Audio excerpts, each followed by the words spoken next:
topics that students are deciding upon and beginning to pursue. I will leave ample time to discuss students' particular topics, even in those weeks for which historical reading has been assigned. There will be no extra readings during the spring semester, so this is all front-loaded in 9 particular weeks of the first semester. And then I give you examples of pieces that will be assigned and questions that will be posed of these pieces over the course of the fall semester.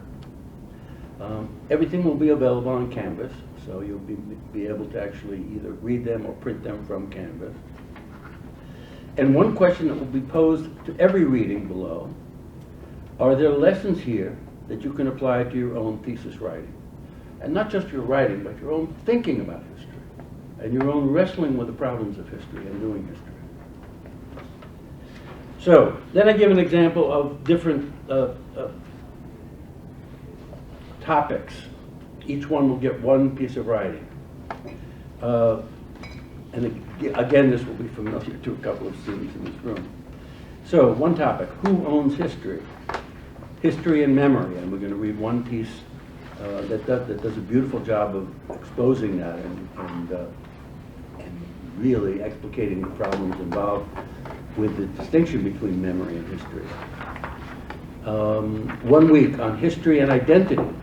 And here we'll read Said's Orientalism, or the introduction to Said's Orientalism, which many of you have probably read, and some of you anyway have probably read in classes that you've already had. The third: can history be objective? A huge question, a huge question. I mean, really, what can we say as historians? How much can we actually assign truth to what we say? And then I think a wonderful article on that. A week on history in postmodern times, so we'll take a little stab at some Foucault and discuss it and the problems of it, and maybe, hopefully, some insights into how we can use it to think about history in a new way, and maybe in a way we haven't thought about history before. One on material life and history, in which we'll read from the great Fernand Braudel, but we'll read it in English, the Mediterranean. One on reading primary sources, actually 3. The last 3 will be on reading primary sources, which is really what you have to do. That wasn't mentioned, by the way. Your thesis, all your theses, have to be centered on primary sources.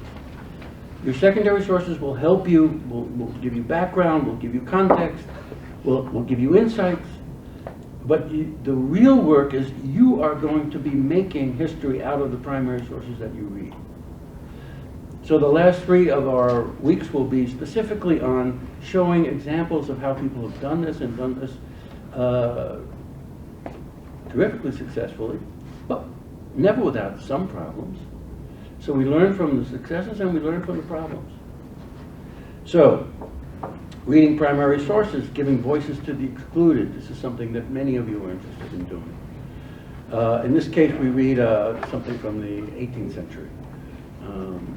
The Great Cat Massacre. Anybody read it in the class besides the ones who I know who read it? No. Okay. Then, reading primary sources, intellectual cultural history.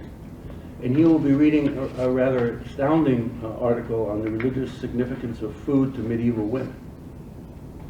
And then one of the final weeks will be reading primary sources, confronting cultural and historical myths, which is something that history finds itself doing often.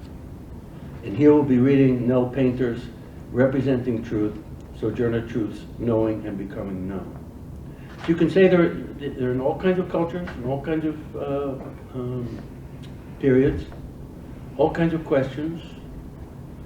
1 piece per week, and that's the big distinction. It'd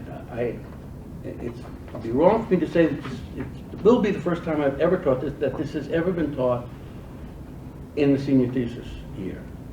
But I've been teaching a class, and there's a seminar on this for the last 15 years, on and off. An expansion of this, a great expansion of this, called Introduction to Historical Theory and Method.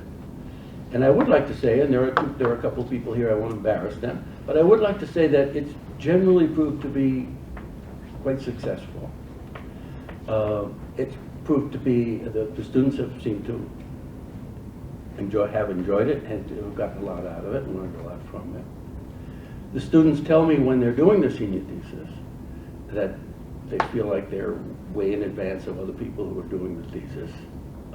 And that my own colleagues tell me that the students who have taken the class seem to be really have a head up, a step up, or a leg up, I should say, on the process. That's a much expanded version of this. But this will take some time, some thought, 9 weeks out of the 14 weeks, while you are developing your own thesis project, okay? Back and forth. And as I say, I think it would be helpful. Yeah? Are tracks like these just like one semester and then the other semester is solely focused on thesis? Yeah, but you can't take it. Oh yeah, I was just and you can't take just it. in general. Yeah, so we'll see how many people are interested in doing this and actually focusing on the history, the writing of history, and the thinking about history, rather than on a particular subject in history. And here, Ta-da! should I pass them? Track 2, yes.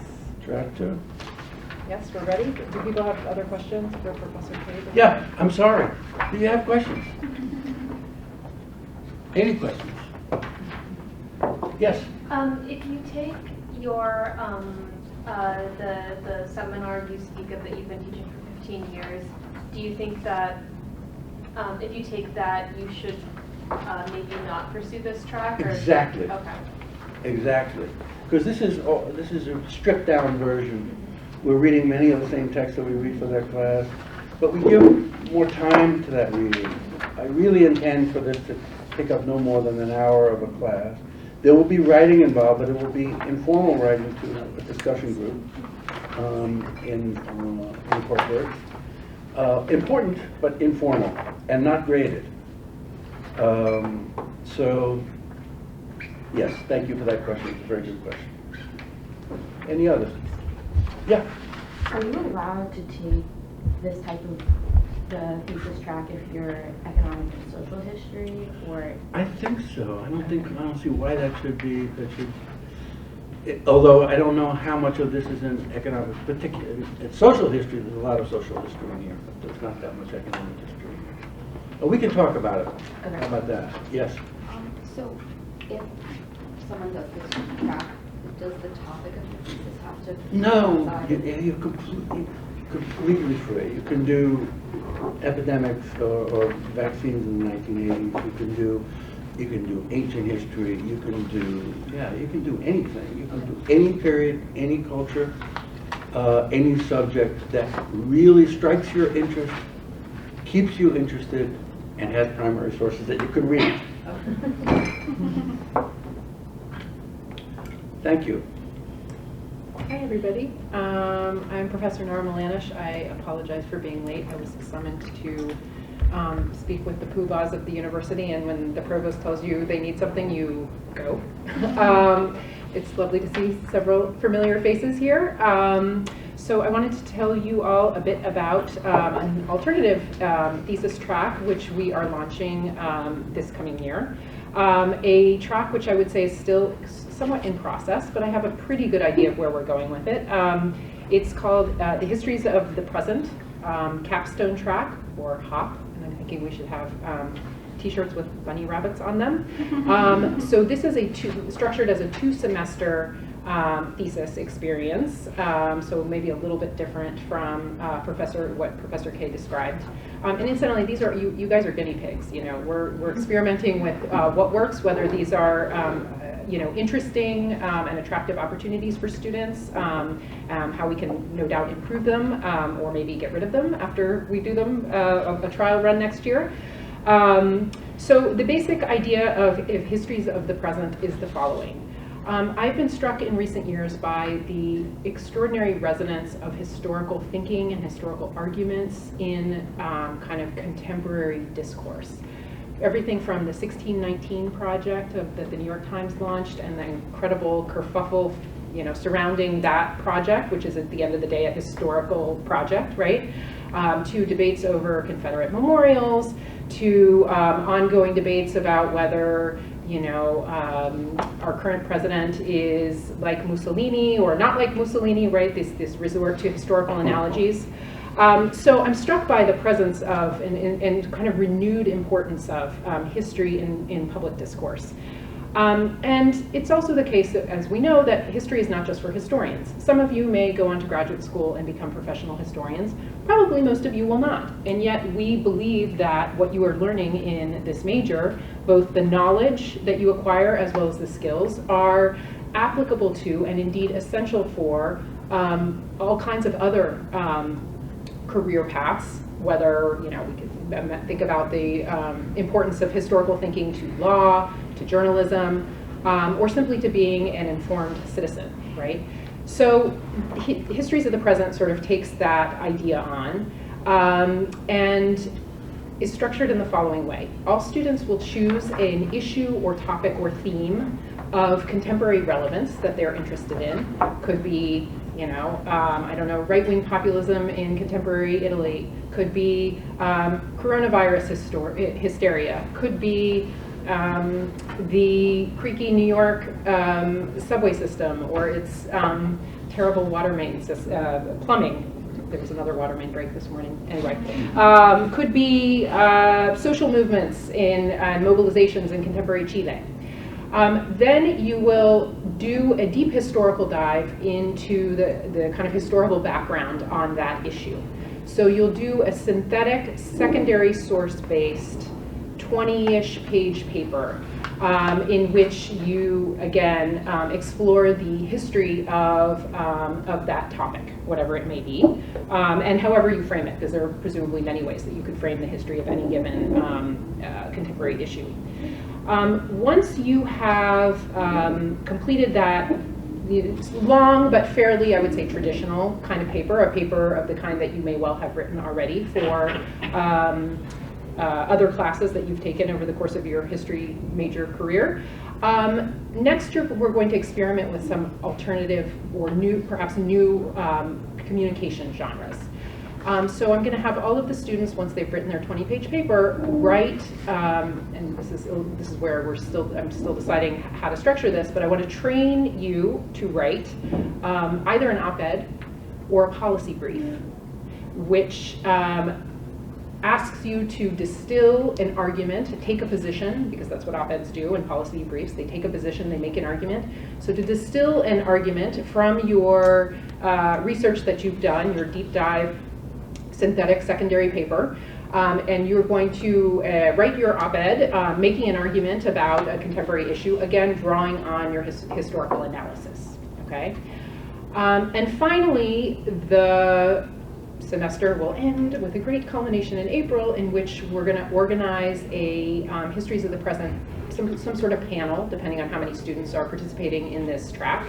And you will give a very brief, probably 6 or 7 minute presentation in which, once again, you distill the principal arguments or position that you have elaborated on the basis of your research and your thinking and your writing about that issue, whatever it is.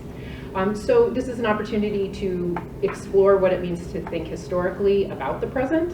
And it's also an opportunity to explore genres of communication like op-eds or policy briefs or oral communication with which you may not have had experience. And again, I think that these are sort of skills and experiences that you can bring with you out into the world, and that will hopefully inform your work, whatever it may end up being. Let me think if there's anything else that I wanted to talk about. Again, it's structured as a 2-semester experience. Isn't that a positive word? Experience. And you can look at the timeline. My brief summary is going around. Did everybody hopefully get a copy? Okay. There is a rough timeline of events of what assignments are due when. What else can I tell you about this?